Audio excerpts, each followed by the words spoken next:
দেখুন দেখুন আমার পিছে কিন্তু বিমানটি দেখতে পাচ্ছেন আপনারা, হয়তো আমার পিছে বিমানটি দেখুন দেখুন।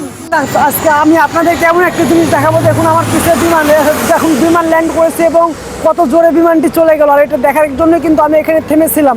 শুধু আমি না, আমার পাশে অনেকেই আছে যারা কিন্তু থেমে আছে এই বিমানটি দেখার জন্যে। আর এখানে এয়ারপোর্টের বাইরে বিমানটি দেখার জন্য কিন্তু অনেকেই ভিড় জমিয়েছে। একটু দেখাই আপনাদেরকে। দেখুন এখানে কত মানুষ ভিড় জমিয়েছে শুধু বিমানটি ল্যান্ড করবে সেই জন্যে। এই যে এটা বিমানবন্দরের পাশে কিন্তু আমরা দাঁড়িয়ে আছি। শুধু আমি না, অনেকেই আছে। বিমানটা কিছুক্ষণের মধ্যে ল্যান্ড করবে। একবার হয়তো ল্যান্ড করতে লেগেছিল কিন্তু পারে নাই, উড়ে চলে গেছে। কিছুক্ষণের মধ্যেই হয়তো এসে ল্যান্ড করবে আর আমি আপনাদেরকে দেখাবো। এই জন্যই আমি এখানে অপেক্ষা করছি। লিয়া কই যাবেন বড় ভাই? কোথায় থেকে আনছেন এগুলো? এই বিমান দেখার জন্য থেমে আছেন?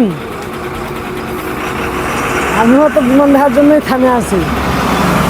দেখুন দেখুন আমার পিছে কিন্তু বিমানটি দেখতে পাচ্ছেন আপনারা, হয়তো আমার পিছে বিমানটি দেখুন দেখুন দেখুন আমার পিছ দিয়ে কিন্তু বিমানটি চলে গেল এবং ওইখানে গিয়ে ল্যান্ড করবে। আর আপনাদেরকে একটা জিনিস দেখায়, আমার পিছে কিন্তু অনেক অনেক অসংখ্য মানুষ জমা হয়ে গেছে শুধু এই বিমানটি ল্যান্ড করা দেখানোর জন্য। ছেলে না, শুধু ছেলে না, অনেক মেয়েও কিন্তু এখানে জড়ো হয়ে গেছে বিমানটি ল্যান্ড করা দেখবে সেই জন্যই।